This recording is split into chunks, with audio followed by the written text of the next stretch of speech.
everybody. Welcome back to the Midnight Terrors podcast, or welcome if you're just tuning in for the very first time. This is our second video podcast that we've ever done, and we have something really special lined up for you tonight. I would first like to welcome my co-host for the evening, one of my favorite people, one of my best friends, and she is the president of Charleston's Absent Friends, so you know her as a familiar face. And she also is your resident Frankenfurter / Magenta on the Rocky Horror Shadowcast that Charleston's Absent Friend does. Jules is back. Yay, it's me, your local neighborhood, Frank. Yes. Thank you so much for mentioning CAF. We actually just got our nonprofit status a few weeks ago, which is really exciting. We're sorry in advance, by the way, if I freeze. I'm out in the farmland of Charleston, so I'll be here. I might be frozen for a minute. Y'all enjoy that screenshot you have. But yeah, CAF, our mission, just so y'all know, is really to create safe and affirming spaces for minority groups here in Charleston. It's needed. The world is terrifying outside of the world of horror. It's terrifying. Wish it wasn't. So if you feel like a weirdo, a black sheep, if you need a safe space to be yourself, come to our shows. We'd love to have you join the family. And I'm really happy to be not a guest this time, like last time. Now I'm a co-host. So thank you to Kevin and our guest. Yes, absolutely. Jules, it's so great to have you back. Our last episode was a ton of fun and, full circle, because our guest today is someone that we met at Atomicon, which all of our audiences probably saw our photos and posts from there. Mm-hmm. And we would like to welcome a very special guest today for a very fun interview today. We are both big fans of this person, and you all listening and watching know him from many projects, including Halloween 2018 and Halloween Kills. We would like to welcome special guest actor Michael Smallwood. Hello, Michael. Hi, how's it going? The crowd goes wild. Woo, woo, woo, woo. Happy Strike Day. There we go. Yeah. I guess technically it's at midnight, so it's technically not Strike Day yet. It's at midnight tonight. We're getting there. We're 5 hours. It's gonna be great. So basically, by the time the podcast ends, we'll be at midnight. Anyway, maybe. Yeah, right. You never know with this stuff. But Michael, it's a real honor to have you on here. Thank you so much for joining us tonight. Thanks for having me. This is gonna be fun. I'm super excited. Yeah, absolutely. We, I think Jules and I are both confident in saying we had a total blast meeting you at Atomicon. Mm-hmm. Oh, thanks. It was super fun meeting. It was super funny meeting. Oh my goodness, words. It was super fun meeting both of you. I met Jules in Frankfurter costume. So it's like meeting a whole new person right now. Here's my real face. Not a lot of people see it, but now the listeners know my face. There we go. I mean, I was under the impression that Frank was the real face, but I mean, depends on the day. Like give me a couple more hours. Once the sun goes down, it's Frankenfurter, baby. Okay. But right now it's all biz. So I love it. Alter egos. We love that. Oh. But yeah, we had a total blast talking with you. We actually, Jules and I met you at the same time in the in the hallway after your panel that you did at Atomicon, and we probably spent a good 20-30 minutes talking with you about everything you had going on and all Halloween stuff. So kind of full circle here. Yeah, this is great. And yeah, that panel was very interesting. I get really weird. It was very weird for me because I was like, you want to do a panel with me? Like, who's gonna come to it? Like, how does anybody want to sit and listen to me talk? And then some people did come and sit and listen to me talk, which was strange. And then, but then I met you all in the hallway, and I was like, okay, this is fun. This is more my speed. It's very. I like panels. I do. This is the first time that one was like, this is just about you, and I was like, oh no, it should be about me and other people. I feel that being part of a big ensemble cast, it is kind of weird. It's like, this isn't just about me or Frank, like we all make it the show. Yeah. So I totally get that. And I do want to say we would have been there, but we had a panel at the same time. Yeah, you had a panel at the same time. It's fine. It's just one of those scheduling things that happens at conventions. Yeah. It is what it is. But no, it was fun. It was a cool, little panel. I love getting to talk about I almost said like my career. So I don't like talking. It's not that I just like talking about myself all the time. That sounds very strange. That's not what I mean. But like, if people have questions about it, I'm more than happy to answer them because I would have questions about this kind of stuff. And you know, some of it's fascinating. I feel like we also have to give a shout out to Charlie because I was geeking out because I don't know if you can tell we're Halloween fans. So I was like, oh my, get the memo to wear a Halloween shirt. Man, Kevin, you got to include I that know, in the Zoom invite next time. Unprepared. Dress code of Midnight You must Terrors. wear the shirt of what you are from. Center Stage. I'm representing Center Stage. There you go. I love it. That's just as good. Student-run theater organization at the College of Charleston. Yeah, they actually, I want to shout out to them. They put on Rocky Horror usually once a year. So I'm all about supporting as many Rocky Horrors as y'all can. So if I wasn't performing every time they were, I would love to go see them. But definitely support that. I'm going to sidetrack us a little bit, and I'm going to make I'm going to be vulnerable here for a minute. And Let's do it. I love it. Real honest. I am someone who has never really been into Rocky Horror. No judgment. I've always been like, oh, I don't. It was almost like I didn't really quite get it. I'm like, I get camp. I get things that are fun. I get all the stuff in it. It's like one of those things where like all the pieces are for me, but the total of it never quite landed for me. And for years, I have been going back and forth about like, why is this? Why do I like things like one of my favorite movies is Phantom of the Paradise. That movie is terrible. That movie is 80s camp through the roof. I love it. Like that kind of stuff I could get behind. I don't know why I wasn't. I was the whole time I was like, why am I not getting into Rocky Horror? What's missing? And then I was talking to some people about this, and it started with me talking about how I am I'm not being funny. I'm not being funny. One of my favorite movies of all time is The Room. Like I love that movie, and I love the act of watching it. Yeah. I love the act of watching it with people. I love when people haven't seen it. I consider it my goal to be the person who shepherds them through it. Yeah. And then I finally, in a conversation with some people about that, and then they were like, yeah, like Rocky Horror. And I was like, not, yeah, but like Rocky Horror. And then I was like, oh, I think I get what's missing. I think I get why Rocky Horror never landed for me in the way that things like The Room have. And it's because the first time I watched Rocky Horror, I sat down and watched it as a movie. Oh, that'll do it. Yeah. No one shepherded me through it. I did not go to a screening of it with people who love it.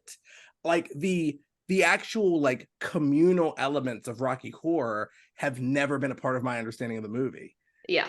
Yeah. It's just been a movie that I just didn't quite get into, right? Like I just didn't quite click for me. I was like, oh, I all these pieces are things I like. Love the music in it, genuinely. All the performances are incredible. I love how transgressive it was and remains. Like I love everything about Rocky Horror. I just don't ever want to watch it. And I think a big part of that is that, again, like, I've never been to a shadow cast of it. I've never been to like a live screening of it. I've never been to like a performance of the stage play or any of that stuff. So I'm missing the big element. It would be like if somebody was like if someone watched The Room alone and we're like, oh, I mean, all the pieces in here are ridiculous, but I'm not super into this. Like you need someone who loves it in the room with you. And I think that has been, I came to this conclusion like a few months ago that I think that's what's missing from my relationship with Rocky Horror.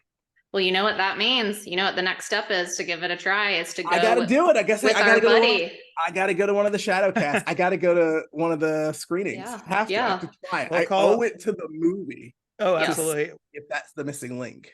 Well, call me a little bit biased, but Jules and CAF over there, they do a pretty darn good job at getting you into the swing of things with Rocky Horror. So it's gonna have to happen. I gotta go to one because, like I said, it's been this thing that as a weirdo, as a theater kid, as all these things that like Rocky Horror is supposed to be for. I've always been like, okay.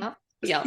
Well, number one, this is a safe space. So even if you come and see me and you're like, I really did not like it still, sorry, I'm gonna be like, that's fine. That's one of the things I say when we have newbies, or we call them virgins, come to the show. I'm gonna be like, you're not going to know anything that's happening, just so you know, just a forewarning. It's weird. It is. And we won't stay on Rocky too much, but we would love you to come. I think a great show for you to come to. We actually have one of the stars of the film, Barry Bostwick, coming in September to Terrace. It's 9/23 is the date. So to get the full experience, you can't get much better than having one of the stars from the film there. We're going to do all the classic call outs, the prop bags, everything. Charlie's going to be there, which is sidebarring here why the three of us know each other. He pulled me at a Tomicon and was like, come here. And I was like, oh my gosh, I'm geeking. And he just pulled me through the whole con and made his way up to you. And then I did the same thing with Kevin. I said, Kevin, I can't meet like a horror actor,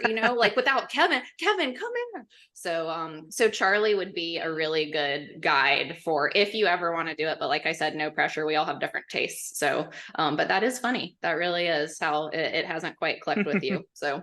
Yeah, and like I said, I just think that might be the thing that I've always sort of missed from it, because you hear of people doing it every year and all the things. It's like, yeah, it sounds like how I feel about the room. Yeah, What's missing? And I was like, oh, what's missing is that like you weren't introduced to it in its real form. Well, I was blessed to be introduced to the room properly last November. Terrace actually had a screening, and I went. People were throwing spoons. They were shouting it was San Francisco, and all of these different showing the San Francisco Bridge for no reason. Yes, absolutely. So I totally get it, because if I would have just been like, oh cool, the room is on Prime, let me just give it a go and watch it at home, I probably wouldn't have the same experience with it right now. So you'd be like, this is the movie people are obsessed by. I mean, it's terrible, but I don't understand what the fun is. And what you need is me sitting behind you going, okay, listen, okay. But I want you to keep thinking about, how old is Denny supposed to be? Why does the movie never explicitly tell you? He's anywhere from 16 to 30, and I can't figure it out. The movie keeps giving me clues, but they're all red herrings. I love it. Yeah. Love it. Oh, so beautiful. Yeah, that's a funny thing how stuff like that works. Like, you can't really explain fandoms sometimes. It's just like whether it's the community or you have a personal relation with whatever movie you're watching or whatever show you're watching. It's interesting how that works, and we'll definitely get into that as we chat this evening. But again, Michael, so excited to have you on the show. Remind me, you're originally from Baltimore, correct? I am. I'm from Baltimore, Maryland. I live. The first third now of my life was spent there, and then and then my family moved to South Carolina, and then I went to college at Charleston, and I've been based out of Charleston ever since. So awesome. I love that. Maryland is actually the only other state I've called home, and I'm actually going there next month, and the first thing I want to do is go to an Orioles game. So really excited. Yeah, go to Camden Yards, eat some food, watch the O's lose, and go home. Yeah, exactly. I have no idea.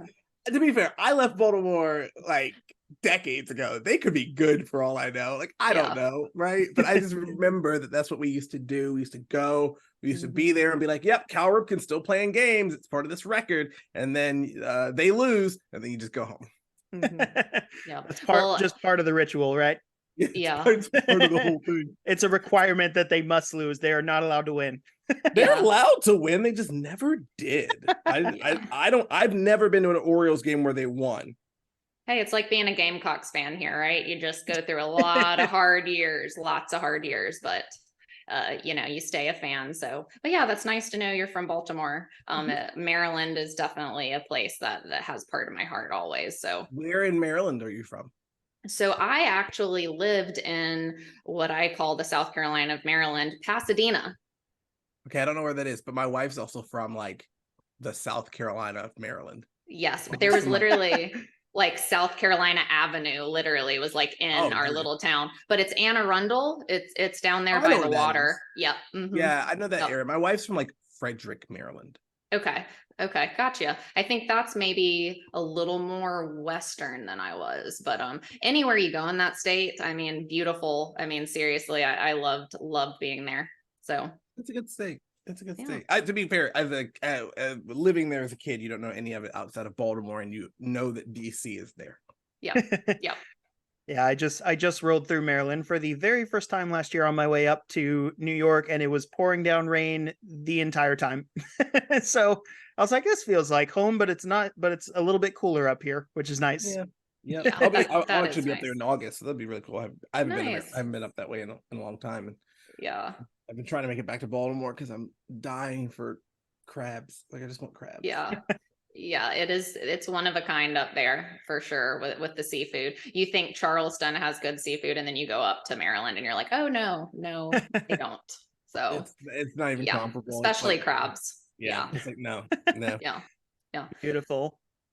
Well, Michael, we always open the show with the exact same question, and Jules knows where I'm going with this. We are a weekly horror podcast, as I mentioned before when we were talking to sort of prep for this, and we always give our new guests the first question the same every time.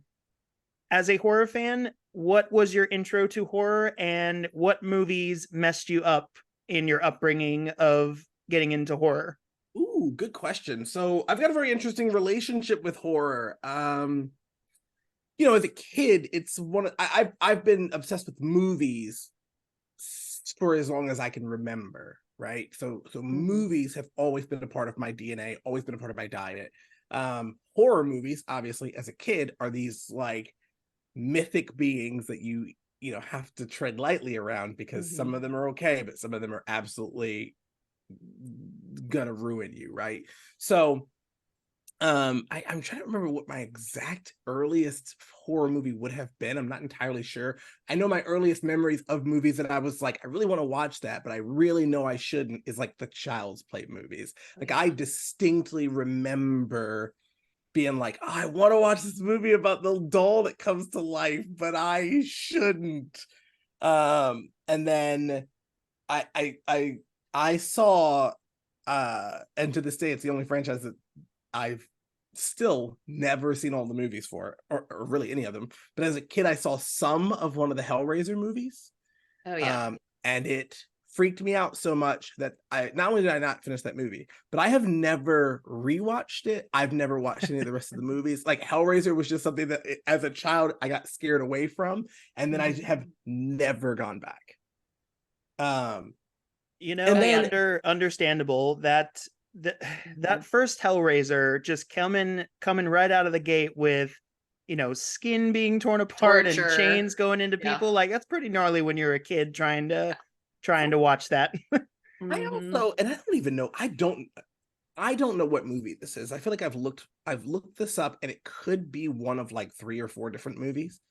But I remember distinctly as a kid going to my uncle's house and watching a movie where people were legit eating each other's brains.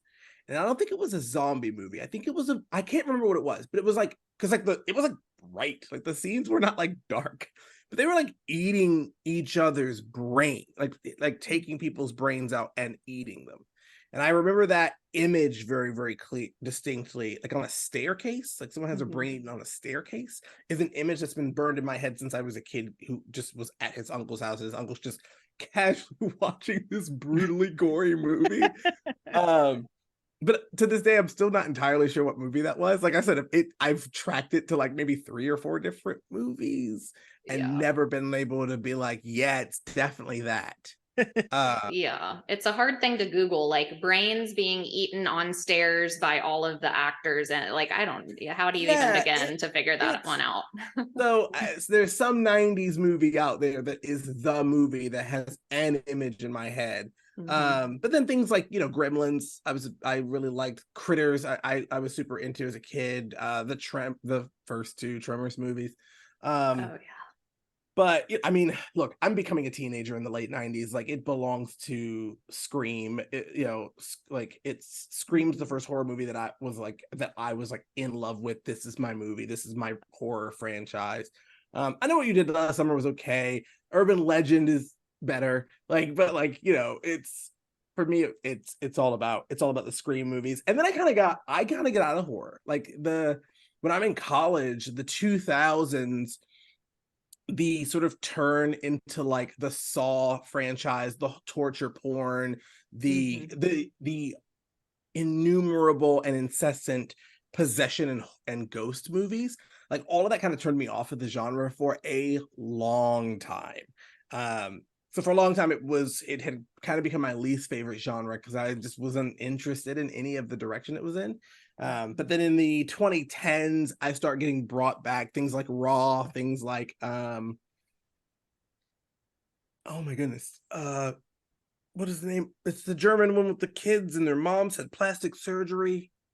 Oh, Good Night, I Mommy. know. Good Night, Mommy. I was Yep. like, I was gonna say that, and then I was like, that's not what it's called though. It's called something else. But yeah, Good Night, Mommy. Raw, Girl Works Home Alone at Night. Oh my God, what's the other one? What's the one? Oh no, okay. What is, I'm blanking on titles tonight. What's the one where the girl, her family, she's like they're keeping somebody. Oh my goodness, they're keeping someone in their barn who murdered the mom. So like her and her dad keep the guy in the barn and they kill him. The Eyes of My Mother. That's the name of that movie. That movie's awesome. Yeah. So yeah, the last like 10, 15 years or so have really gotten me back into the genre. You know, I really like the original Candyman and the remake. Really, you know, the Halloween remake, the Halloween franchise, I'm part of it, so that's neither here nor there. But yeah, there's been a lot of stuff in the last 15 or so years that have really gotten me back on board with the genre in a big way, which is super exciting. Oh, it's a beautiful thing. Those are some of those movies I've actually never heard of. I'll have to check those out for sure. Yeah, I think The Eyes of My Mother is weird and super crazy good. Obviously, Good Night Mommy's great. Raw is amazing. If you haven't seen that one, that's probably my favorite modern horror movie. Yeah. Also, you know what? Great list. From the mid 2000s, when I was kind of out of the genre, but still, here's a shout out to The Descent. Great movie from an era that did not have a lot of great movies in it. Yeah. My my co-host on the regular Sunday episodes, Jason, has been like begging to pick that for the show because I actually have never seen it. And a lot of people haven't. I think a lot of people avoid it because of it's missed it first. Yeah, I think it's a movie from like it's from like 2008 or 9. Not a lot of people saw it when it dropped. I only saw it on like I was working at Blockbuster, so I saw it on DVD. But like, it's a movie that every time I bring it up, people are like, "Oh, I've actually never seen that." And I'm like, "It's really good. How has no one seen it? It's a lost gem." Well, I think that since we're in the 2020s now, a lot of those movies are hitting their 20-year anniversary. And what happens in horror is a lot of movies that either went under the radar or got brushed off tend to get reevaluated or rediscovered. And people go, "Oh my goodness, have you seen this one? You should check this out. This is great." And I feel like that's what happened with The Descent in recent years, where everybody's coming out of the woodwork being like, "Dude, have you seen this? This movie's great, so creepy and claustrophobic," which I'm sure is a trigger for a lot of people. Absolutely, but like in the best way. It has an incredible ending, like, and does a really good job. Like, it's a monster movie, but it doesn't. It's a monster movie. Doesn't really introduce the monsters for a good while. Still terrifying throughout because, like you said, it's playing with the claustrophobia for so long that by the time it introduces the monsters, you're like, "Oh my God, I still wasn't okay with the claustrophobia." That's awesome. No, that's a fantastic list. We'll definitely have to tackle some of those on the show. But you said you had an overall interest in film going way back when. So how did you get into acting? What drew you to the craft overall of wanting to act and be on screen? Look, I was too small to be a professional wrestler, and so I'm only kind of kidding.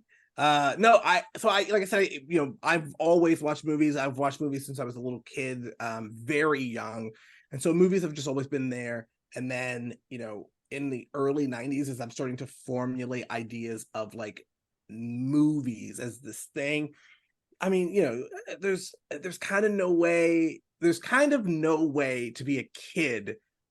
I was 7 years old when Jurassic Park comes out. And there is no way to go and watch that movie and not think, dinosaurs are cool. I want to know everything about dinosaurs. But also to not watch that movie and go, I don't know what this, like, I want to be a part of whatever this is. Like, however you make this, I want to be a part of that. And then, so I started acting in middle school. I started acting in elementary school. In second grade, I played Santa Claus. Oh, okay. Your first credit on your IMDb. I don't know if it made it on there, but I love that. I love that because we had auditions. They were going to give it to another kid, and I was like, no, don't just give it to him. Wait till you see my ho-ho-hos. I should get to audition for it. And I got the part. And then so performing has pretty much been there since then. And then as I'm into high school, I'm getting super serious about theater and performing. I go to college for it. And it's been nonstop ever since. But yeah, and the rest for wrestling thing I'm laughing about because so I see Jurassic Park at 7. And so it's like, okay, great, movies are the most magical thing in the world. And then at 8, I discover professional wrestling. And then very shortly after that, I figure out like the work of what professional wrestling is, right? Yeah. So then I'm like, okay, great. So they're not actually hurting each other. It's all choreographed. I mean, they are getting hurt, but they're playing characters, and that was just so fascinating to me. This brilliant piece of live theater that's just like acting and improvisation and stage combat and all these really cool elements that I'm like, this is so cool. And then of course, it's like, okay, great. I could be a professional wrestler when I grow up. I'm not going to grow any more than this. I could be an actor. I love we're already diving into wrestling because I was going to sidebar at some point and bring it up because I know we bonded over that a little bit at Atomicon. It makes total sense. I mean, wrestling to this day, first of all, we just went last Sunday to Old School Championship Wrestling here. Kevin and I both went. So we just got a taste. I don't know if you remember Gangrel. The vampire, we just hung out with him for a little bit. he comes to almost all the shows here. My first time seeing Austin Theory wrestle was at there you go. Same here. Yep. Yeah. So we were sitting back and just appreciating. I just don't think people realize the acting component, the character build, and everything that goes into a match like this. So my question for you, because I think this reveals a lot about a person's character, is who is, and I know this sucks when you get questions like this, your favorite wrestler? If you're at gunpoint and favorite wrestler of all time, you have to pick one. Who's it going to be? Okay, so that is a tough question. I know. My favorite of all time, the guy who got me into it, and who I was like, you're my guy. You're the epitome of a pro wrestler. Bret Hart. I'm a Bret Hart guy going way back. He's such a grumpy cat now in his old age. He has every right to be, but good Lord, he was great in his time. And then my current faves right now, I mean, this is controversial. This is gonna be a controversial pick.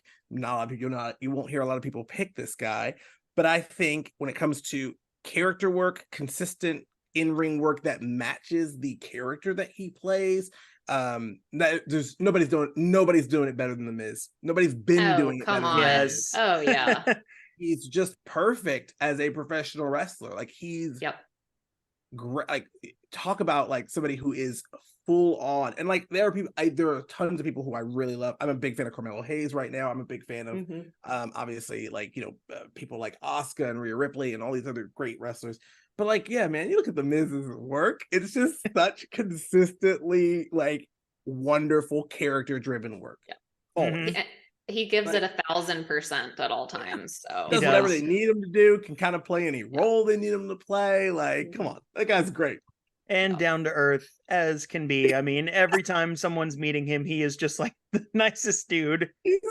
He's such a dorky fan who just is like, it's crazy they let me do this, right? Yeah. Like, his story is really inspiring too, though, because I remember watching him on like SmackDown in 2007, and he would just be the guy that was like there to lose, and they'd be like, The Miz, and he never got any press or anything. He started on like The Real World, telling everybody, I watched that season. Wrestler. That's my whole goal. I'm like doing this to get into wrestling, and they're like, shut up, dude. Yeah, I was gonna mention Real World. I was like, is anyone gonna remember that even occurred? So I'm so glad you did, because I was a Real World junkie there for a while. Like, And what an incredible story to be like some dude on the Real World going, yeah, I want to be a pro wrestler. I've got this character when I get drunk. And it's like, all right. yep. And then like a few years later, he's a pro wrestler. And everyone's like, you're terrible. And it's been 15 years. That dude's had a Hall of Fame career. Yeah, Love him. absolutely. Love him. That's so cool. So you touched on it earlier with obviously nowadays you're heavily entwined with the Halloween series. So you go through your journey of acting and you go through this cycle with horror where you fall in love with it, and then you take a break and you come back to it. Where along your journey so far in your life did Halloween come into play? Was this one of the early horror movies that you saw and you loved right away? Did you see it later? What was your experience with the Halloween series? So the original Halloween movie, I saw much later. I would have seen Halloween H2O before actually watching the original one. And which Halloween H2O, a movie I remember enjoying. I haven't watched it in a long time though. I should rewatch it. But yeah, and then I started at a certain point, as I'm coming back into my enjoyment of horror, I start rediscovering the original Halloween, because I start, I was teaching at a school and teaching film history. So I was like rediscovering the original Halloween, because it's if I'm going to teach Psycho, I guess I have to teach Halloween. And discovering like, oh yeah, this movie still really holds up. Like, this movie's still really great. And then of course the reboot franchise, 2018 rolls around, and my wife is a huge Halloween fan. She's, it was her high school ringtone, the Michael Myers theme, like, big Halloween fan. And so this opportunity to be in Halloween 2018 rolls around. And like I said, at this point I've rediscovered the original and really, really enjoyed it. And I had seen other ones. I was not a fan of the Rob Zombie ones. But and mostly, even as not a huge fan of the Halloween franchise, but watching the Rob Zombie one the entire time, I was like, this doesn't make any sense why you would make this choice. The first 30 minutes really shouldn't be in this movie. Because Michael Myers is one of the things, the thing about Michael Myers that makes him interesting is that we have no idea why any of this is important to him. Right? He doesn't explain anything, he doesn't talk about anything. He just decided to start killing people and just will not stop. That's the thing about him that makes it horrifying. A movie that spends almost 30 minutes explaining why Michael Myers should kill these people, and in fact making you, the audience, go, hey, don't you want him to kill these people? It's like, okay, yeah, I do, but this is now a completely different movie. This is not right. I'm now not afraid of this monster. Yeah. I'm now like rooting for this kid to kill a bunch of people. Yeah, it's like, come on, we're supposed to be on the final girls team, right? We're not supposed to be on Michael Myers' team. After 20 minutes, I'm like, kill these people, Mike. Like, what are we doing? Like, yeah. Like, they suck. So yeah, that, I hadn't been a big fan of that movie, but then when the reboot rolled around, like the opportunity to audition for it came up. And then, and I got cast in the movie for the infamous one take. And I kind of was like, I had the script. It was, I asked my wife, I was like, do you want to read the script of the new Halloween movie? And she was like, no, I want to watch it. And so then I kind of just thought, like, it was kind of like, oh, this will be a cool novelty. I'll be able to say that I was, in one of these movies. Like, that'll be cool. Yeah. So that's basically when it happened. Like, I had already, rediscovered the franchise and sort of come back to it. And then got to be a part of it. And it was like, oh, okay, cool. Like, that'll be a neat little surprise. I of course didn't know that Halloween Kills was coming at the time. So, and then that, becomes this really brings me into the fold of the franchise. That's such a Yeah. cool story. And I mean, so we all know that they shot Halloween 2018 mostly here in Charleston. Mhm. What was the audition process like? Was there just like an open call that you saw somewhere and you showed up, or how did that work? So I got sent at like kind of an open call from my agency. They had, the casting directors had reached out about bringing in a lot of local Charleston talent to fill out the town of Haddonfield, basically. Nice. And so they had us sort of come in and basically audition to be the townspeople, like be various people who live in Haddonfield.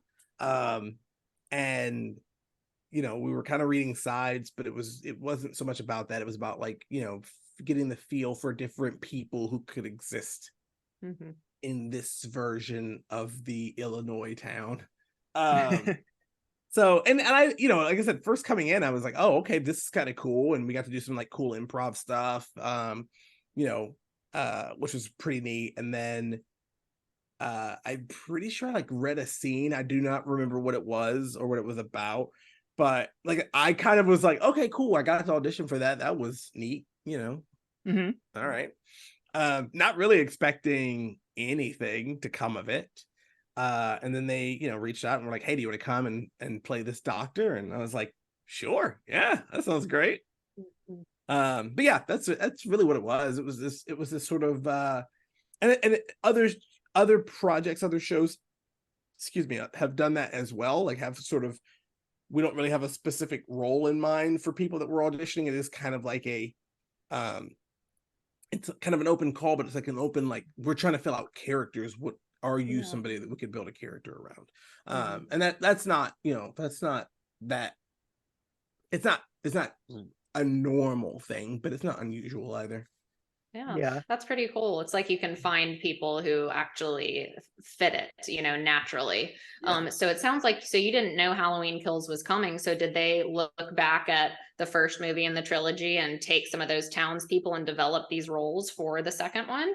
Yeah, that was basically as it was described to me, is that after they had finished writing Halloween, the plan was to sort of build out. So we've done this, this night, and then to make the sequel be about the town, right? The town's Gotcha. reaction to what Michael Myers does. And so they, brought back several characters who had been briefly introduced in the first one, and expanded on characters who lived in the town, and of course the legacy characters who would have still been there and would have been around for the first incident 40 years ago. So yeah, bringing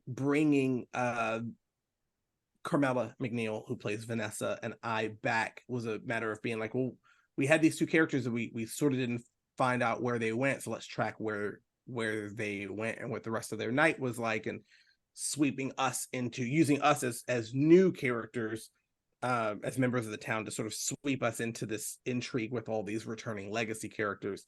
We were kind of the bridge between the two movies. Yeah, and I love that that's such a natural progression for the characters that you all played, because as we all saw that new trilogy sort of play out, the town of Haddonfield becomes as much of a character as Michael and Laurie are. So, and then, seeing like even just scenes of dialogue with you and Vanessa and all the people in the bar, it's important that you all are reacting to what the town is becoming and what Michael's role in the movie is doing to the town, for sure.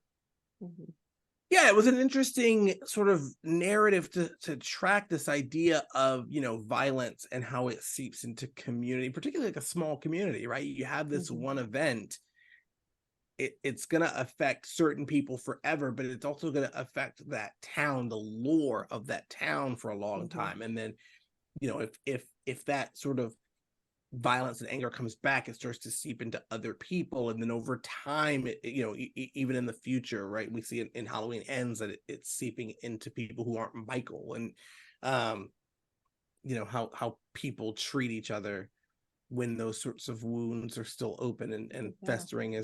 I thought it was a really, really interesting way, especially really interesting way to take an established franchise and tell a unique story in that framework. Yeah, it was super fun to be a part of that.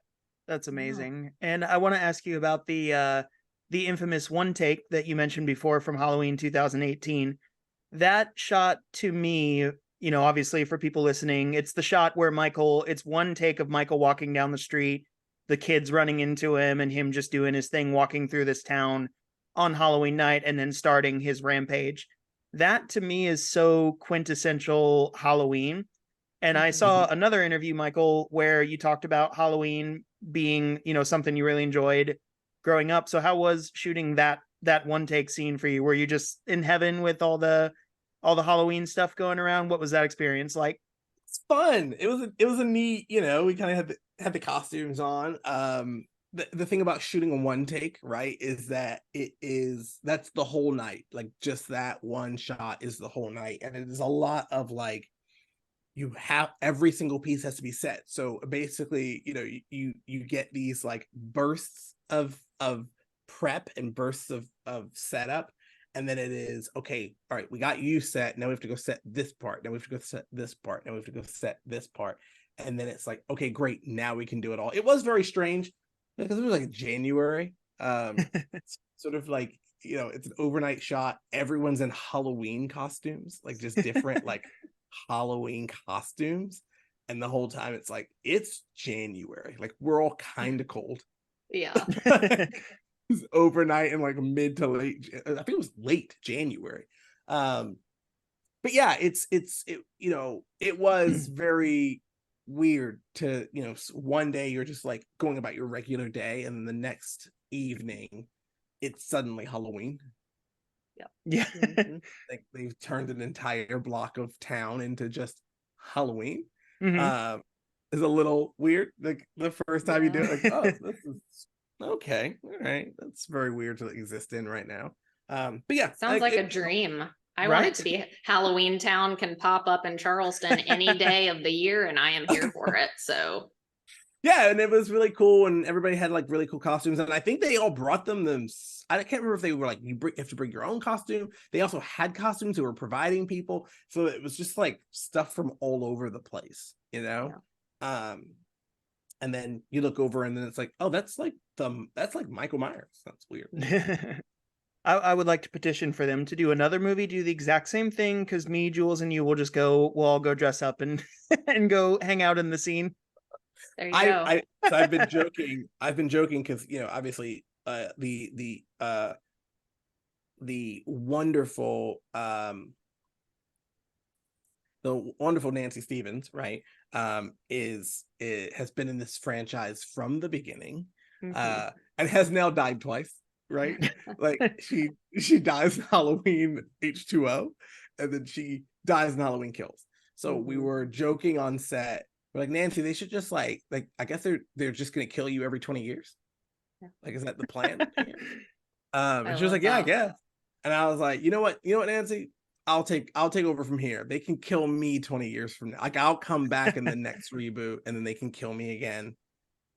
And just I'll show up I would like to take that on. I'll show up and die every 20 years in Carry the torch. Carry the whenever torch. they reboot the Nancy Halloween movies started. again. When the next person reboots the Halloween movies, and it's like, okay, I'm gonna do my take on them. And be like, great, bring me back in the second one, and I'll die.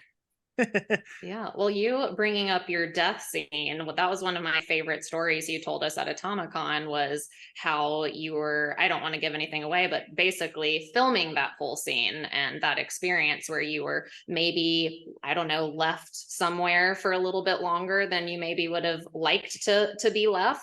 So I thought that story is too good to not do on the podcast. Absolutely. So I don't know if you want to share your death scene experience there. I was actually just scrolling through maybe Instagram and came across someone had like reposted the behind the scenes interview with Christopher Nelson about that effect. And you can see me. You can see me if you watch it. You can see a point where they're like helping me in the car because I'm like half blind. So basically we did the shot and we did it in two different shots. One of them is in the reverse, like just James is just using like a knife handle, and it's just one movement they play it backwards and they add the blade to make the actual stabbing effect happen, right? But then the second shot, the money shot, I guess, is him letting go of the blade while it's still in my face and it just starts bleeding. So that's all a practical effect, that second shot, right? So I had to sit in makeup for like 2 hours, getting my eye and left part of my face covered with a identical version, but that has a knife protruding out of it and my eye is bulging out. And it has a tube that lets you bleed out. And so we did that. It goes off without a hitch. You kind of only do it once because the sun's coming up. And it's like, once we do this, his costume's ruined. Like, we got to take the effect off and put it back on. So we got, and basically, you know, it went well. You just do it, you let go. I start making noises and moving around and convulsing until they all stop. And then, so then that all works. It all goes well. But the next night, we're shooting some other stuff. And it's after I've died. And so they're like, hey, we got to put this makeup back on you again. And we're going to put you in the back seat. You know, because I'd be dead back there, right? But I to this day don't know that anyone can actually see me in any of that stuff. So I think I was like, oh, come on. But then it's getting late. It's real late. We're coming up to sunrise. We're doing all the scenes. And then the scene ends and they start rapping, but I'm still lying in the back of the Jeep and I can't see out of one of my eyes. And I'm just lying there and everyone's just breaking. They're just breaking for the day. And it was very late. I was very tired. And I finally was just like, hey, can somebody come get me out of this car? Like, please? And somebody ran over. It was like, sorry, Michael, sorry, it's okay. I was like, you forgot I was back here, didn't you? And it's like, fine, just get me out of here. I would like to go home and go to sleep. I'm so tired. But it's, you know what? It's fine. If that's the worst day on set, it's not the worst day that I had on set, but if that's the worst day, you know, if that's the biggest thing I have to complain about. It's a pretty good day then, I guess. Right? If that's I will tell you what my worst day on set was. And my worst day on set is the scene where they discover our bodies on the carousel. and you guys have the masks on. We have the masks on. It is the middle of the night. We are covered in fake blood. Don't know how often you've been covered in fake blood outside in the middle of the night in October, but it's cold and like damp, right? Like there's like a late night sort of mist, right? So this fake blood is like wet and it cools, and so it's like kind of cold on you, and then as it cools it gets stickier. So then if you move, it's like pulling on itself, right? Okay, great. And then they're like, okay, great, sit right here, slump over, yeah. and then we're gonna put this Halloween mask on your head. And I'm sitting there having a hard time breathing under the mask, slumped in a very uncomfortable position. And then it's like, okay, don't move, you're dead. Action. Just stay slumped over as long as humanly possible. I bet you were sore the next day. I know I would be. Oh, like for slumping. hours. Like oh my for hours. gosh. It was. I mean, it was a long night. That was my least favorite night on set. So every time I see the movie and they show that clip, I'm like, oh. It's a trigger for your trauma. Your back starts hurting immediately, and I'm like, oh, I can't breathe. No. Oh man, that's gnarly.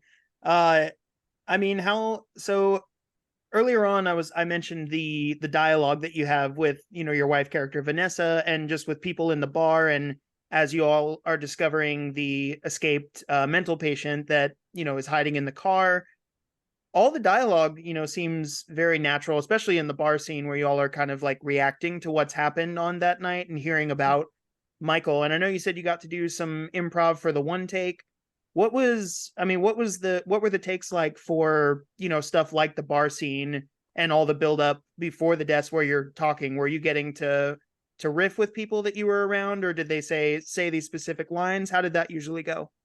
We've got a script, right? And, you know, we're following it. Like we've got a great team have put together the script, and so you kind of want to follow it as much. There were certain scenes where we were given, and it's not so much that you're given the freedom to riff. What it is, especially the way David works, is that, you know, you're gonna do your takes where you're getting what's in the script, but then he also likes options. He likes alternate, flavors. So, he'll get a couple shots of what we've got, and then he'll have an idea. Somebody on, he'll have an idea and say like, "Whoa, can we get one where you're instead of that, I don't know, talk about this for a little bit, just to give us, something to bridge it." Or, there were, like I said, there's the one scene up at the bar when we're like all first meeting that is just completely riffing because David sort of just let us go.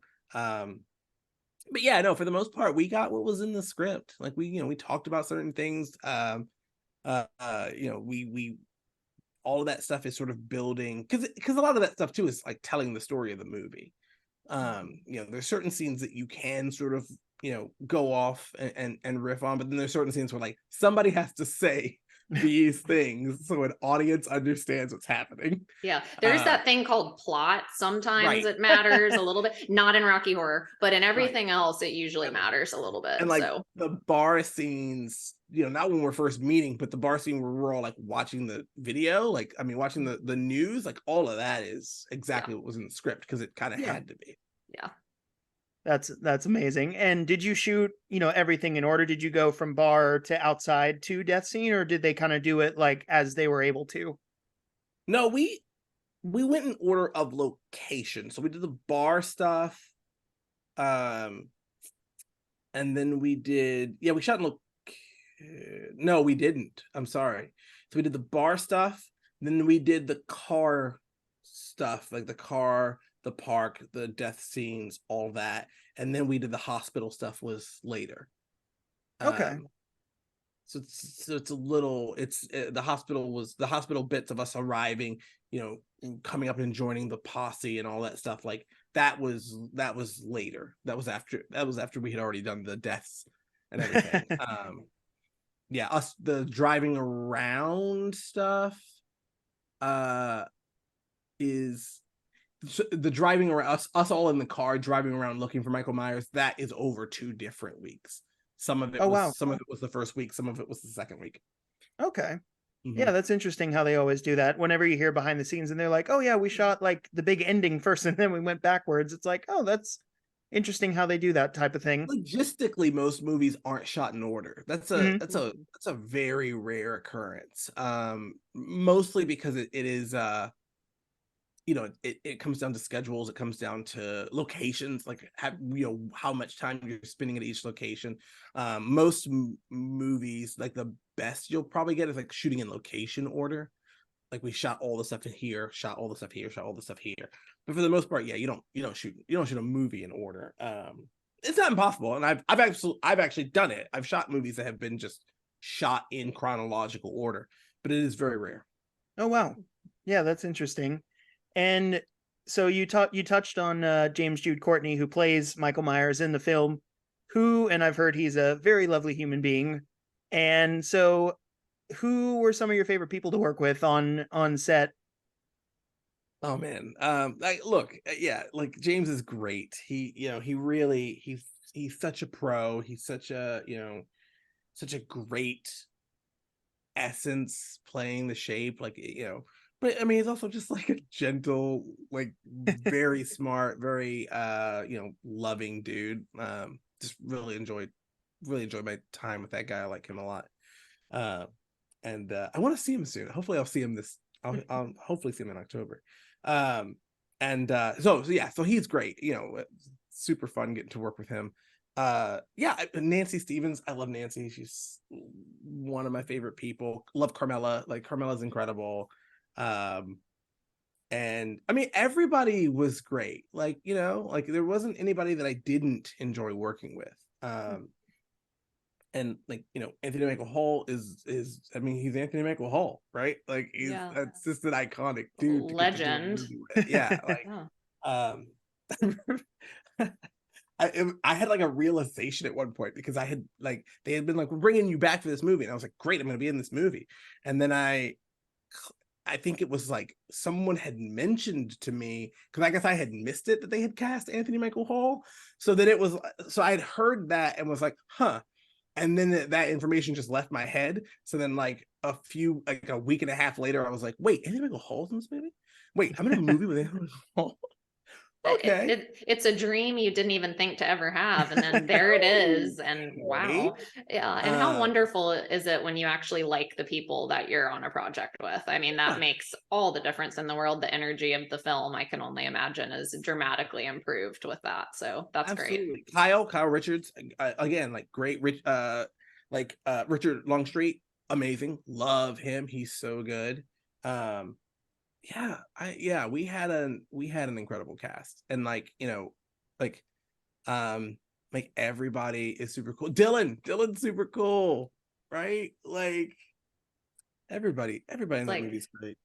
yeah, everybody, just everybody is my favorite. So there you go. That's the It's a best good, answer you could give. it's a good problem to have. Well, I have a bit of a serious question.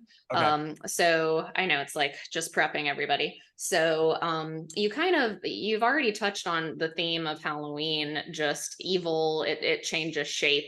And I thought the new trilogy really hit that home. I really appreciated that. I know a lot of people weren't the biggest fan of Corey, the character being in there, but I loved it from that perspective of it's not just Michael Myers. There's a lot of evil in this world out there. So kind of taking that theme that evil changes shape and that there's always going to be evil out there. What are some of the biggest evils in our real world today that you think are really impacting us as a society that maybe we should work on changing? Maybe not with a knife, but with action or something like that. Great Real question. world evils. Yeah. Oh man, we're gonna be here all night. I don't Trust me, even know. we'll find a way to wrap it up because Kevin was able to shut what was it, 5 of our cast members, 4 of us? You were able to shut us up. So um Where do and I I'm frozen, beautiful frozen. I where love do that. I even start with this one? I mean, I've been thinking about this because I really wanted so to, many. one of my missions is to just help people and like bring love and kindness to the world. So anytime I can touch on that in an interview or something I'm doing, I love to do that. I mean, truthfully, and this is getting political, Kevin, but when I Bring it was on. thinking, all right, haha, let's go. So I told whenever you, I all's thought about welcome. this, there you go. So when I was thinking about this today, I was like, God, I don't want to put Michael on the spot with a question like this. I was like, what would I say? And truthfully, for me, it is the evil that is the presidency of Donald Trump and how that is now changing shape into people such as Ron DeSantis. And we're going backwards in major things like that. Yeah, my issue, the thing is about that though, is that I don't like Donald Trump is a problem, but Donald Trump is neither he is neither the source of that problem, nor is he the only symptom of it. It's too easy to point to one person and say that's what's wrong with America, because I don't think that that's true. Corporate consolidation didn't start because of Donald Trump. Mm-hmm. Institutional racism is not Donald Trump's fault. Like bigotry and the fervent anti-LGBTQ rhetoric that's going around right now is not Donald Trump's fault. Like, you know what I mean? Like, none of these issues are Trump's fault. Trump is a shyster who found the perfect like con game to run on the country, and it worked. Like, that's all he is. He took advantage of being the right guy at the right time to enjoy the not insubstantially race motivated backlash to Barack Obama's presidency, right? Like, that has nothing to do with Donald Trump himself, right? If we take Donald Trump away, America is not necessarily immediately better. Yeah, it could have been someone else. And that's kind of what and that's kind of what I meant by it's taking a lot of shapes. And he gave a lot of this a platform. He gave hate a platform, and that's what But he hasn't been president for 3 years. Mm-hmm.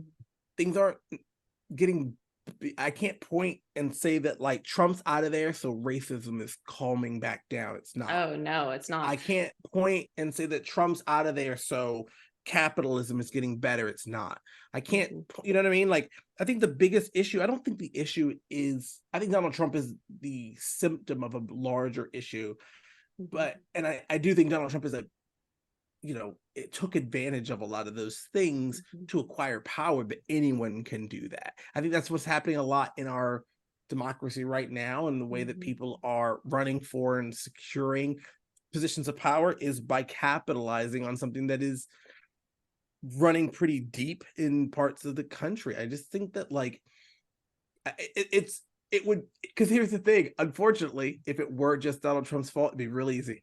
That would be so much easier. It's Get rid of the guy. Yeah. Yeah, it's not his fault. Like, you know what I mean? Like, it's his fault. He sucks. And I totally don't, I'm in no way excusing any of his actions, but I am saying that, like, man, I think that's the wrong conclusion to draw, because it, like I said, it just focuses on one person and not the system. And I think that is a big problem right now in America. You asked me what I think the biggest evil is, and I think the biggest evil right now is America's inability to confront any of its lingering, festering, cancerous issues. And I think a lot of the reason that is because Americans, because that's how America works, is that Americans are all about individualism. And so they point at individual people as a problem. They point at themselves as not parts of problems, right? Whereas there is no sense in this country of collective reasoning, and there's no sense in this country of being able to step back and remove ourselves from an individual is a problem versus a system is a problem, and individuals in that system can wreak havoc, right?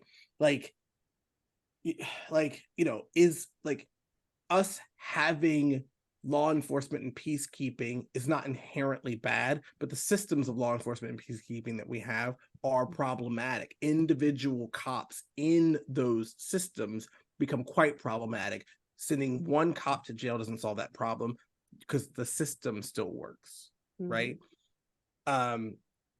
Capitalism is not inherently bad, but the system of capitalism that we have and the way that we have let it fester over generations is a problem. Individual CEOs or individual consumers are not the problem in that. It's the entire system. It really, like, what you buy versus what I'm willing to buy, what this CEO does with his company versus what this CEO does with his company, those are very, very small symptoms of a larger issue that takes more than just like not shopping at certain stores to fix, right? And I think that's the biggest evil right now, is that like we kind of have chosen not to see it that way. All of us. I don't think it's a politicized issue, real. I mean, I do think that, again, politics, not inherently bad. Individual people in a system that is broken and corrupted, absolutely making it terrible, right? Yeah. I think the biggest issue facing America is the inability to like be willing to tackle the issues within systems. And so because America believes wholeheartedly that the problem isn't America, it's you or me, and it's definitely not me because I'm the hero of the American story. I think, like, what do we expect is going to happen? Like, until we can all sit down and go, okay, it's not any one of us specifically, it's all of us collectively. It's the way that we do this. What can we do to fix the way that we do this? Like, I don't see how you fix anything. Removing Donald Trump didn't save America because Donald Trump wasn't the only thing ruining it. Yeah. Well, now we have Ron DeSantis, and there's always going to be a next one. And that's kind of what my theme was, is there's always going to be a next one. That's how I was relating it to Halloween. So like, even if you get rid of Michael Myers, there's Corey. If you get rid of Corey, there's going to be another one. So it kind of is like what you were saying. There's always going to be someone else. So we can't focus on just the one bad guy. But what was the issue in Haddonfield? The issue in Haddonfield is that no one was willing to talk about what happened. Right? Yeah. No one was willing to like do the things that needed to be done to like have a collective, we need to heal from this trauma that our town suffered. And they said, okay, great, so we're just going to let that trauma fester and then happen again. Yeah, Absolutely. And I think you just brought, honestly, one of the biggest solutions that we all have. It's free. We all can do it. It's talking to one another. It can absolutely heal things. It can change impressions. There are so many people, as a queer person myself, who have never even been friends with a queer person. And then they meet me or someone else on our acting troupe and they're like, oh, you're kind of just like everybody else. So breaking down barriers in any ways that we can. Yeah, I would also argue a little bit that like we've spent a long time breaking down barriers. It's like time to take some action. Like we could, I am all about discourse, but also like discourse is pointless ultimately if nothing happens because of it. So like the number of times I've been in rooms where like we're gonna have a talk about racism in our communities, and it is just that. It is just a conversation. Everyone leaves feeling like they did something, but nothing has been done, and everything goes back to normal within a day. Right? Mm-hmm. I think the biggest issue. I don't think the issue. I think we talk a lot in this country about everything. I just don't think we do anything about any of the stuff that matters. Mm-hmm. Yeah. Like, it's very true. Like we do new hashtags every week. Like that's nothing. Yeah. Like we start discourse all the time. Mm-hmm. We do not take any action to fix any of these problems, and I think that's the issue. I'm talked out. Call me when you want to discuss, like when you want to actively plan a new system for policing. Like I don't want to talk. I don't want to have a community meeting about policing. I want to come into a room and draft new charters. Like that's what I want to do. I want action. Yeah. Absolutely. And that's great. So that's something we always encourage at our shows is doing something, not just posting about it, but calling people, calling your representatives, going to protest, forming organizations, just like what we did, becoming a nonprofit, like you're saying, doing something. So what can we all do individually to help change? So that's what I would encourage the listeners to do is to think. Not individually. Not individually, collectively. Individually, people are using paper straws. It's not helping. Mm-hmm. Right? We have to collectively do things. Like, yeah. that's the issue, right? Like we can individually not shop at Walmart. That does not collectively fix capitalism. Mm-hmm. Well, yeah, but like me starting this nonprofit, now we can all come together. So that's kind of what I was saying. Like if you're motivated, start a nonprofit, start a protest, just do something to get people together. So now we convene as a group, all of us multiple times a month, and that wasn't there before. So so if you have a motivation to create something that's bigger than yourself in that way, like I did with Rocky, like Kevin did with the podcast, like Michael, you've done all of these projects and speaking out and willing to be a part of this little trio right here. Cohesiveness coming together. I think that's a really wonderful note to highlight is what can we do together. So absolutely. I think that's great. We just gotta do stuff. I don't know. Yeah. That's amazing. And Jules, I want to say thank you for asking that question, because it's a really good question. You brought it to me before we hit the record button tonight, and I said, yeah, absolutely, bring that up, because Michael, and you touched on it as well. It's important to talk about these things, and it ties in perfectly with Halloween. And that's what I personally love about the new Halloween trilogy, is that it highlights that stuff, and especially Halloween Kills coming out while we were still, like, for the most part, on lockdown in a pandemic, and you saw people just reacting up in arms and anger and just taking action into their own hands individually instead of as a collective and talking. That's why that's why I like these movies, and I think that's why a lot of people have latched on to them. So, I just want to say thank you, Jules, for asking that. And I think like our guest said today, people, talk to each other, and then, change it from not just talking about what you're frustrated about, but talk about like, okay, I'm frustrated now, what can we do together?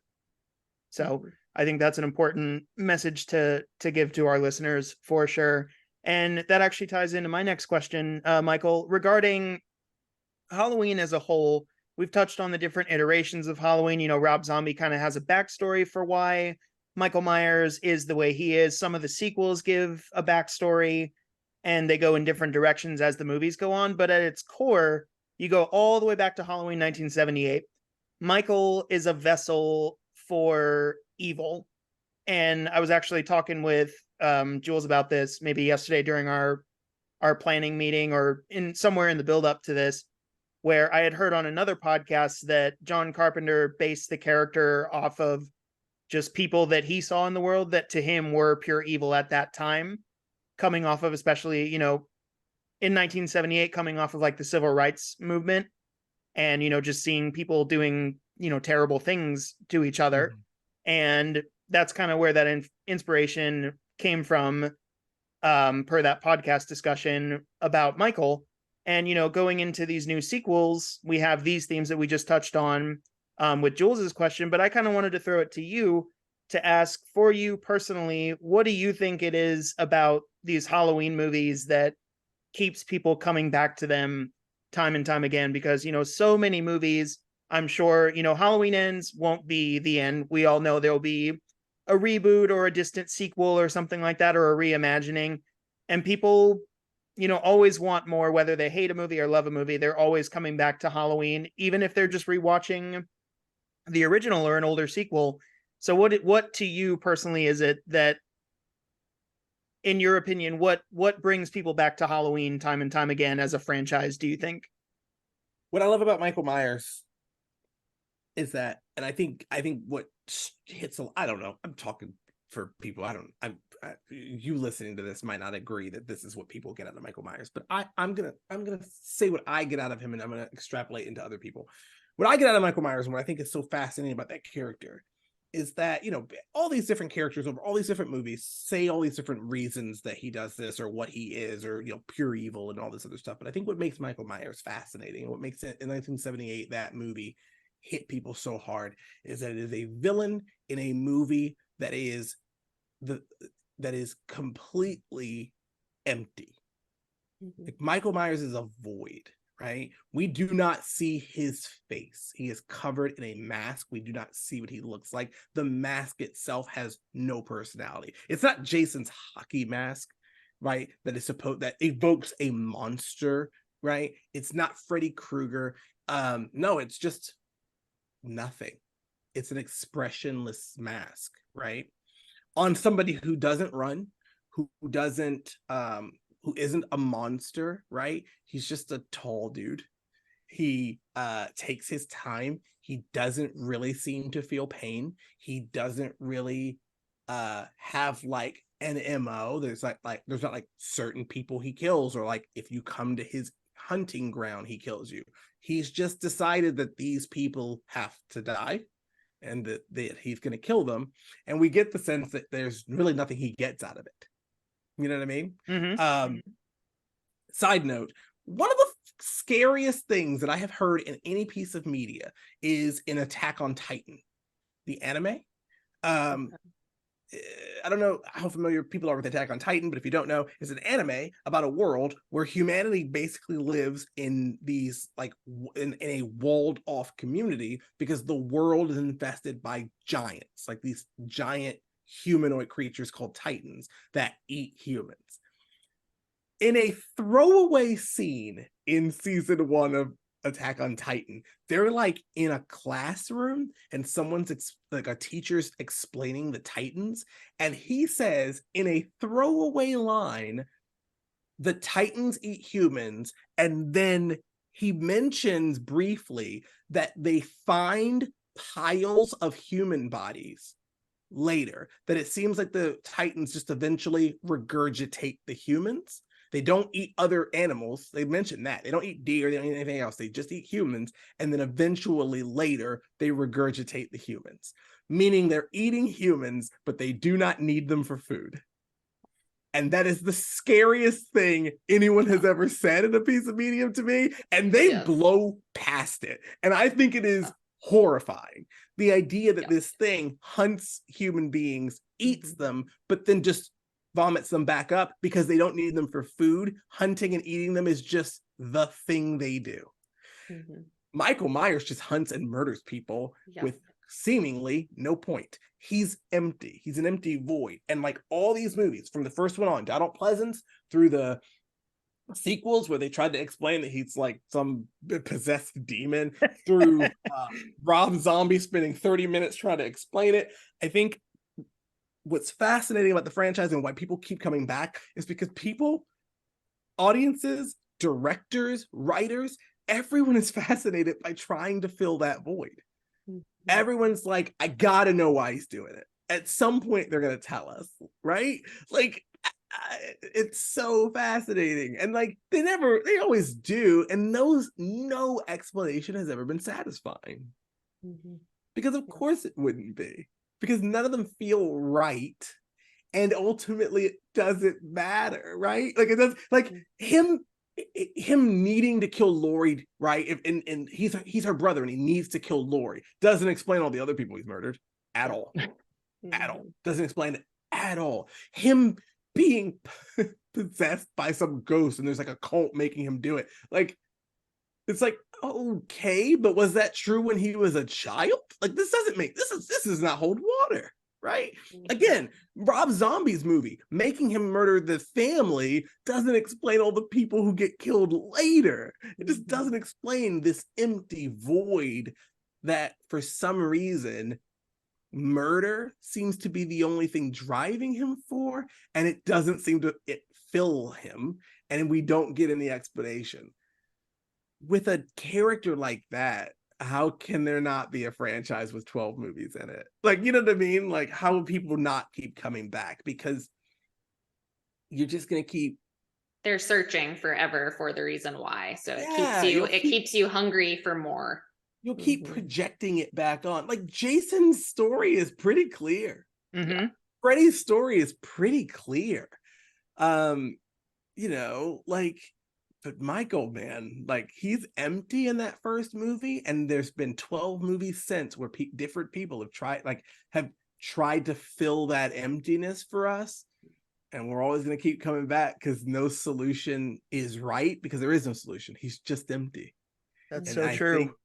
I think that's terrifying to people and fascinating.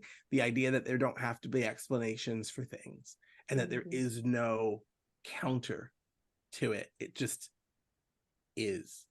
That's great. Yeah, and I love that concept that you just put it into perspective with, in that as someone who would be a writer or like a director using Michael Myers as a character, I mean, he's going back to 1978, he's a blank canvas for you to tell whatever story you want with him. And I think that's fascinating that now I'm thinking back, I'm like, directors of all kinds, writers of all kinds saw Michael Myers in 1978 as a blank slate with nothing to him, but he is a murderer. And they all said, I want to tell this story using this character. And it's that fun paradox where fans want to know, but they don't want to know at the exact same time. Like in the newer Halloween movies, people still weren't happy with the outcome that we got by the end of the trilogy. Yeah. There's a reason. I mean, there's a reason he's just called the Shape. That's all it says about him in the script, is he's the Shape. The script never refers to him as Michael unless characters do. That's so fascinating. That. It keeps him elusive and secretive even to you guys. That's neat. Yeah. The Shape. It's like, amazing. Love it. Thank you so much, Michael, for sharing that. We just have a couple more questions for you, and we'll sort of start to bring it home. I wanted to ask about your experiences with going to conventions now, coming off of the Halloween movies. I spoke to, and please forgive me, other Michael, if you're listening, Michael Whaley of Atomicon. Whaley. Okay. I second guessed myself. Building up to our chat with you, I spoke with him at Atomicon, and I spoke with him, over Messenger, and he's been sending me like the short films that he's worked on. And he told me, ask Michael about his experiences with conventions nowadays. And I'm sure he's got some great stories, is what he said. So I wanted to ask you, how have conventions been for you? And I know you said you did Horror Hound, right? Not too long ago. I did Horror Hound last year. Look, I'm I'm a kid. I'm a cosplayer. I go to cons. Like Dragon Con's my favorite place in the world. I miss it so much. I want to go back. It's been several years. I keep having gigs the same weekend. Anyway, it's fine. It's whatever. But like, this now being on this side of it has been a little surreal, a little weird. It's still very strange to me when they're like, hey, come, have a panel at Atomicon. I'm like, why? No one wants to hear me talk about anything. Like, and then getting to go to Horror Hound was crazy. I've been to fan cons. I've stood in line to get autographs and take photos with celebrities. And it took me probably like a day and a half to like acclimate to that. I wasn't there for that I was there to be on the other side of the table, which was very strange because I came in and I was like, sorry, where do I go? And they were like, right here. And they sat me down. And I was like, there's a banner with my face on it. And then at one point, so we get there and they're all like, well, what do you want to do? And like, where, what do you want at your table? And I'm like, I don't know. And they took me to my table and they were trying to talk to me about my table. And I was just standing there and they were like, what's wrong? And I was like, that's Wood Harris.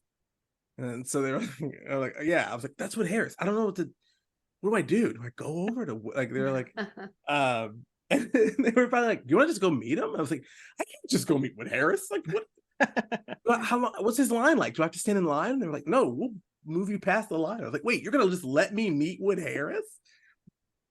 It's weird. It's like I'm not ready for that. I was not cool when I met Wood Harris. I was like, keep it cool. You're gonna be cool. You're gonna be fine. Just be cool. They're like, come on. We'll take you over to meet Wood. And I was like, okay, fine. All right, I'm gonna be cool. And then they took me over to him, and I wasn't cool. I wasn't cool at all. I was like, hi, sir. Oh. Isn't that how it goes? Every time you want to meet your heroes, you're like, I know exactly what I'm going to say. I've got it written in my phone or on my hand, and then it all just goes away. Oh, I'm here to tell you, walking up, I had no idea what to say and was freaking out about that. And then I was like, just be cool. Just say hi. And then hi became, hi, sir. And then I was like, oh. And it was downhill from there. This is off to a bad start. And I was like, you're so good on The Wire. Your work on The Wire is the best part of the entire show. And I don't think you get enough credit for it. Okay. And he was like, thanks, man. I was like, yeah, this is my first convention. Oh, it's amazing. It was really nice. We took a picture together. He was really cool. And then as the weekend went on, like we keep seeing each other in the elevators and stuff, he was very nice. And I was like, oh, thank you for not being weird because I'm weird. He's probably used to it. Yeah. Right. It was a lot of fun. And like, it was strange having, people sort of come to me as one of the celebs. It was very bizarre. I don't consider myself a celebrity. At all. And it took me a while to be like, you want me to sign this? That's okay. Especially some people have been getting autographs in this franchise forever. Mm-hmm. And so people would bring me posters with like Jamie's name on it. Wow. And they were like, you should sign this. And I was like, what? No. You're gonna put my name on this? Jamie Lee Curtis's name is on this. You don't want my name on this. And they're like, yeah, I do. And I was like, okay. I guess I'll sign this next to, is that Paul Rudd? Yeah, great. Okay. Very uncomfortable. This is a small, very hilarious thing, but James Courtney has a huge autograph. Like it's really big. Wow. Like he would sign the Halloween posters like really big. Yeah. And a couple of times, I'm sure there are people who have them. But at a certain point, I started like talking about that with people where they would bring it up and be like, James, this giant autograph. And like Carmela was next to me and she was laughing about it. And so then I started just signing inside James's autograph. Like he'd draw his J really big. So a couple of times I just signed inside the J. That's amazing. Little Easter egg in there. You don't even realize. Like, you're like, oh, what is that? Michael Smallwood's in there. Okay. Like, this is James's poster. I get it. Like, fine. But like, if you're going to sign this big, then I'm just going to have some fun signing in your autograph, buddy. They always say to read between the lines and the fine print and read between James's signature. And there's a gem, Michael Smallwood right there. People, I asked before I did that. I didn't Sure, just start sure. doing it. I would ask people, but hey, is it okay if I sign it inside his autograph? And they'd be like, yeah, that's funny. And I'm like, yeah, look, watch. I was But gonna say, just knowing people, how people are at conventions, I'm sure they were like, yes, please do it. Yeah.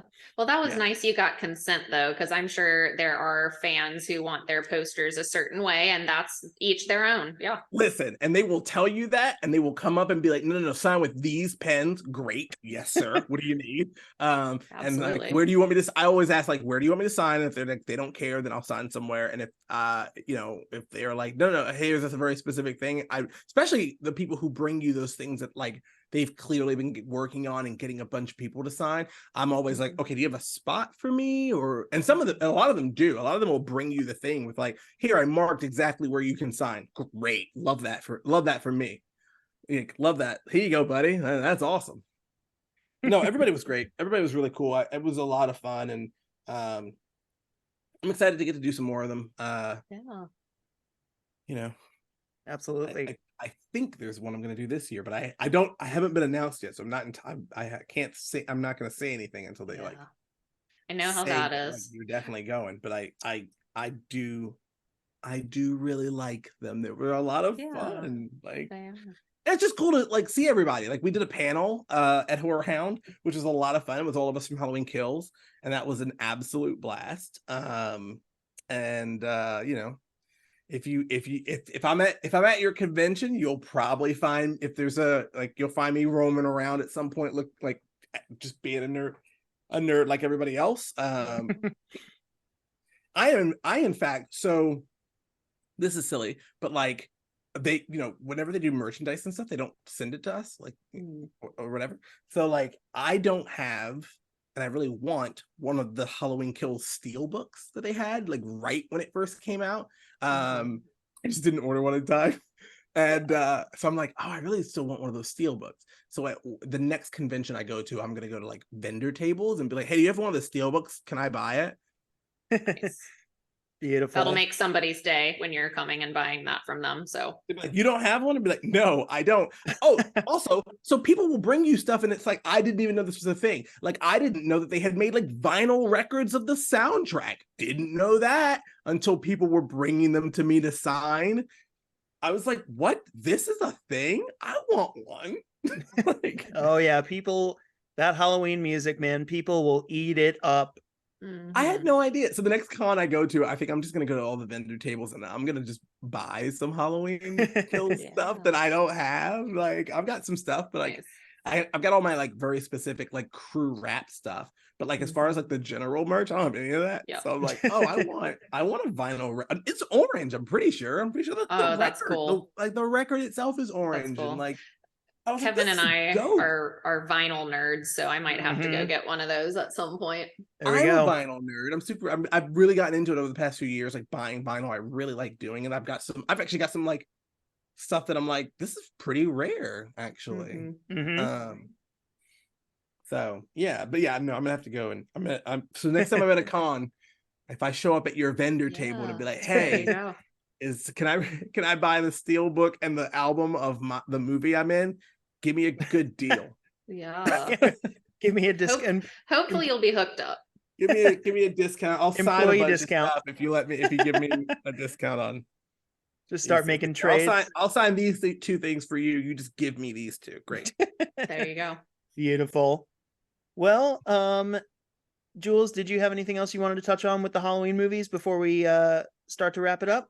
One super silly quick question. One of my first things I remember seeing about Halloween Kills people were posting was the big fight scene with the town. Obviously that was a big gem of a scene.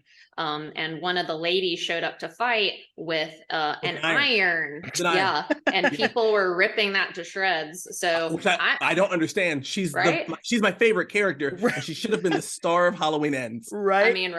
I mean, if you think about it, you could take that cord, you could sling it, you could like knock him right in the face with that. Who knows? But my silly question is, what weapon of choice would you have brought personally to that fight? That's a good one. So I brought a stethoscope to my fight with him, and it should have worked. I mean, Brackett brought a gun, and that didn't work.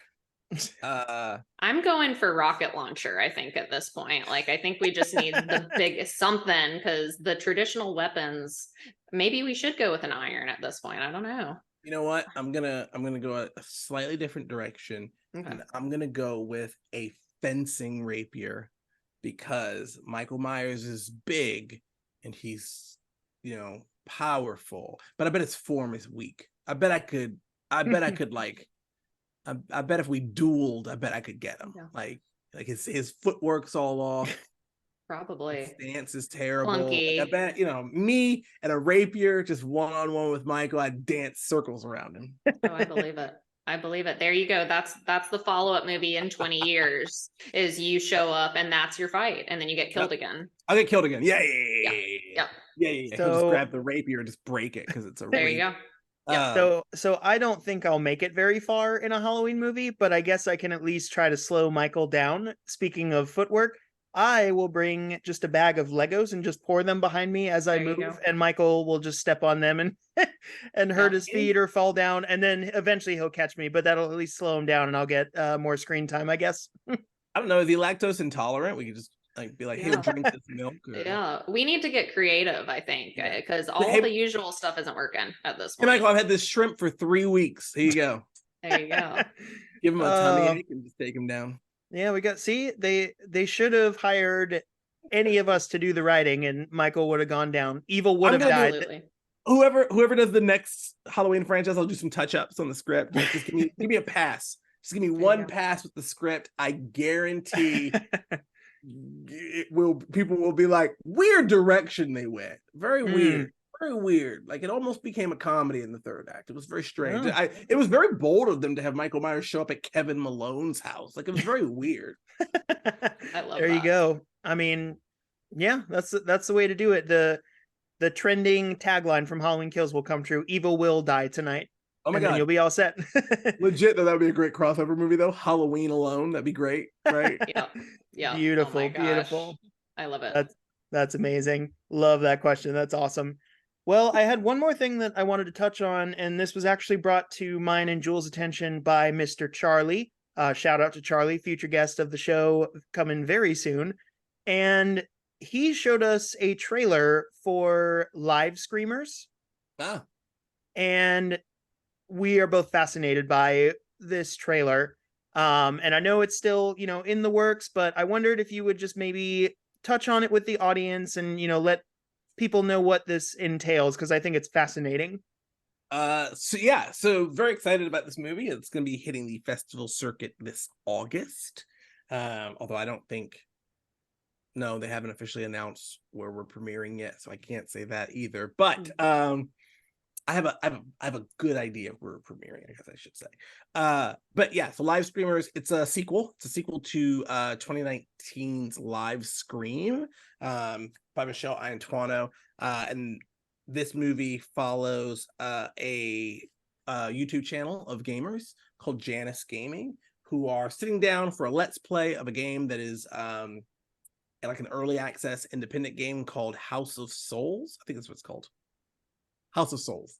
We only say the title of the game that we're playing like once, and then like there's a whole movie that happens after that. But then the movie, like they start playing the game, and then they realize that things that happen to them in the game happen to them in real life, and it is a fight for survival as the members of Janice Gaming try and get through the game without losing their lives, I guess. I was like, I ran into like, oh, is what I'm about to say spoilery, and then I just started picking random words out of the air is what happened. It's really great. It's all live cam, so it's everyone's stream camera plus the footage of the game that they're playing. And it's an absolutely fascinating film to have made, because we shot this movie in order, and everyone is on camera at all times, right? There's no coverage or anything like that. It is you're in your chair in front of your camera the whole time. Wow. Right? Wow. And so we're all reacting to different things, and reacting to the game, reacting to each other. Sometimes we're in each other's cameras because we've moved. Yeah, it was just such a cool dance of a movie to put together. We've got a great cast. And yeah, I think I'm excited to see how people respond to it. I'm particularly excited to see, how with people, especially having, their sort of the relationship that people have to YouTube channels, to Let's Plays, to Twitch, the relationships that people have to streamers, to content creators, the many ways in which those relationships have become problematic in public. Like a lot of that stuff is hit on in this movie. It's about that community. It's about the creators. It's about the fans. It's about, the ways in which that sort of relationship can be soured, how it can sour people, how they can lose sight of themselves. Yeah, and also there's just some really great kills in it. Some really cool effects. Yeah, man. I think people are really gonna dig it. I'm super excited to see how people react to it as a movie too, because I just think it's a very different watch. And so yeah. That's amazing. That's gonna be hitting the festival circuit this fall. So if you're anywhere near a festival where live stream is showing, you should absolutely come through, and I might even be there. Love it. Nice. So Jules, whenever this movie comes near us, we've got plans to go to a screening of it for sure, because it sounds amazing. I'll probably be there. I'll be in the back heckling. As one does. Heckling my appearance in the movie. Yeah. Like every time I show up, I'd be like, oh, boo this man. See, you're perfect to go to a Charleston's Absent Friends Rocky Horror Shadowcast screening. And sit in the back row. Yeah. Sit in the back, like full circle. That's amazing. Wouldn't be me. I wouldn't go in there. It's like, are you yelling at yourself? Don't you know what happens? Like, yeah. That's amazing. Well, thank you so much for sharing that. And last thing, I just wanted to, have you plug any socials. Sorry, and you brought it up, but there is a trailer on YouTube for live. Yes, there is. I will be sure to post a link to that. If what I said sounds interesting, you can just go watch the trailer. It's on YouTube. Absolutely. It's on YouTube, and in fact, no, I do not have a link to it anywhere on any of my social media, but I will go in and probably I'll try adding a link to it. Well, I think I actually found it the other day and sent it to Jules, so we'll be sure to share it on our socials so people can go check it out. But in the meantime, I mean, where can people, keep in touch with you and keep up with everything that you got coming up? You want to plug your socials and where people can keep up with all that's going on? So listen, you can usually find me in most major cities outside of the Scientology building screaming, like too afraid to go in, but desperately wondering what happened to Shelley the Savage. That's not even a joke. Any major city that I'm in that has a Scientology building, you can find me outside the building. Like genuinely, like I kind of want to go in, but I'm so scared. Love it. I'm on Instagram at Michael Smallwood Forever. I post. I've been posting very sporadically this year. I'm gonna start ramping that back up. I haven't done this in a while. I took some months off of it because my schedule was just impossible. But for a long time, I was doing movie Mondays where I would watch and live react to a movie on my Instagram. Cool. I want to bring that back. I got to bring that back. So keep that sounds fun. Yeah, it was. And I would watch all sorts of stuff. I would let people suggest movies. I would watch things that I would never watch otherwise. Watch things that I was excited about, watch things that I was like, oh no, this is terrible. I hate this. This is awful. Don't watch this movie. I need to bring that back. I'm gonna bring it back at some point, probably move it to Sundays. It'd be a lot easier for me to do it. Sure. So keep an eye out for that. I'm on Threads, I guess, too. Everyone is right now. I have made like 2 threads, but I need to get back in and be like, okay, what am I doing here? You can follow me on TikTok. where I occasionally post, and I again need to get back into doing this, but for a while I was just doing like random Shakespearean monologues on TikTok. Yeah, I'm around. I actually am. So one thing I'm gonna do here in the future, and this will be on probably most of my social media, is that like I recently sat down and tried to determine my 100 favorite movies. And I think I did Ooh, that's finally tough. narrow it down to 100. Oh, it was real hard. There are things that were like on the list, and I was like, I do really like this, and then I was like, this has to go because I can't cut this off. So I think I've done it, and so I think I might just start make a whole thing of like over the next few weeks to be like, all right, here are my 100 favorite movies. I'm gonna let everybody know what they are. These are the 100 movies that are like, yep, these are all Michael's favorite movies. Mm-hmm. That's That's such awesome. a great project. Yeah. Yeah. So Awesome. that'll be a great. Like I've been saying, I haven't been posting a lot lately. I post a lot on my stories, but I haven't been like making a lot of posts. And I'm like, well, this will be a big thing if anybody's following me now. Like, Yeah. here's a great way to get to know me. Here's all my 100 favorite movies. Go watch Amazing. all of these movies. They're great. That's awesome. Well, everybody, you heard it here first. You know where to find him in person and or on social media. So go give him a follow, go say hello. Michael, this has been an absolute pleasure having you on. Thank you so much for joining us tonight. Absolute Yes, thank blast. you. Like this was a lot of fun. Yeah. Really loved talking to you guys. It got heavy there for a minute, which I love. And That's yeah, why no, I put it in the middle. I was like, Yeah. let's do it in the middle, and then let's go back to like, what do you want to kill Michael Myers with? So yeah, no, really awesome. Yeah, this was a lot of fun. Thank you. well, thank Absolutely. You are welcome on the show anytime you would like. If you love a movie or hate a horror movie that you're watching, you can absolutely come talk to us about it anytime. Ooh, all right.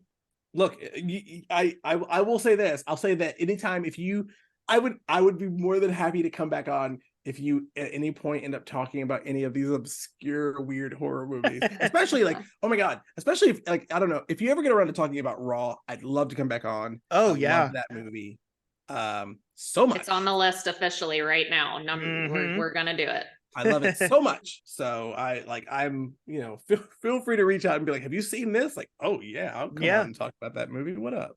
Well, the beautiful thing about this podcast is that anytime a guest comes on, they get free reign for what we get subjected to for that week. So if you want to come on, you're feeling like you want to talk about something, you want to bring raw, or you want to bring something torturous to us, we welcome it all. So, and we will talk about it all. Okay, So. that sounds pretty cool. I'm gonna do that. Awesome. Well, thank you so much, Michael and Jules. Thank you so much for joining me My tonight pleasure. as my co-host. Yeah. This has been a total blast. Shout out to Jules, everybody, for the logo that you're seeing behind our faces in here. It's She quite actually cool. made this last night. We whipped Did it that up. last night? It was like Last night. I'm a bit of a like perfectionist, so we no joke for about 2 hours. I was like, what if we put the skull here? No, what if we move it over half an inch? And we decided on this, so we're really happy with it. So you're our first guest with the official Zoom background, so you're welcome for that honor. Love You it. have it. It actually ended up working out quite nicely, Jules, because our shirts are somewhat neon looking with this background. Yep, So it's that's like this perfect. Yeah, whole it's perfect. That's really good. neon theme. So awesome. Well, Jules, real quick before we sign off, you want to tell everyone where they can keep up with Charleston's Absent Friends, everything that's coming up? Maybe tell, yeah. we mentioned a particular movie from 1993 earlier. Maybe tell Michael what the theme is for the next Rocky Horror Show. Oh, okay. Well, to keep it fresh, because we are blessed with Terrace Theater. I mean, they let us come and do Rocky Horror every single month, which is wonderful. Again, for that sense of community we were touching on. It's a good place for us to get together and figure out what to do and have fun. So because we perform so much, we like to do themes every other month, where we theme our Rocky characters to another movie or fandom. And August is going to be Jurassic Park. So that is right, guys. Frankenfurter is doing sweet transvestite in an inflatable T-Rex costume. It'll actually be our dear friend Scarlett will be Frank that night. You're going to see raptors. You're going to see all the main characters. Jeff Goldblum's sexy behind is going to be Rocky Horror for the evening. So yeah, Charleston's Absent Friends, Facebook, Instagram, anything at Terrace Theater, please support them. They're a wonderful independent movie theater. One of the last ones around here. See, you heard it. Michael Smallwood loves it. Love that theater. It's one of my favorite theaters. Yes. It's Shout my out to favorite. Terrace. They're amazing. Yeah, Yep. everybody over there is great. I love that place. Yeah, and then our huge show with Barry Bostwick, like we said, the original Brad Major. So if you are a Barry fan or a fan of Rocky Horror, that is September 23rd, and tickets are going to be dropping here in the next week. So stay on the lookout for that. We're expecting that to sell out pretty quickly. And those are the big things. So thanks for letting me get my plugs in too. Absolutely. Anytime. We welcome it all on Midnight Terrors here. Thank you, everybody, so much for listening and watching our chat with Michael Smallwood, with me and my guest co-host, or not even guest co-host, she's a co-host. What am I talking about? She is part of the family, as is everyone on Midnight Terror. She is my co-host, Jules from Charleston's Absent Friends. Thank you all so much for listening and watching. Get in touch with us on socials, Midnight Terrors Podcast on Facebook and Instagram, and shoot us an email at midnightterrorspodcast@gmail.com with movie picks or topic ideas. Anything you want to talk to us about, we are absolutely down. That is it for the Midnight Terrors podcast. We will see you all again very, very soon. Peace.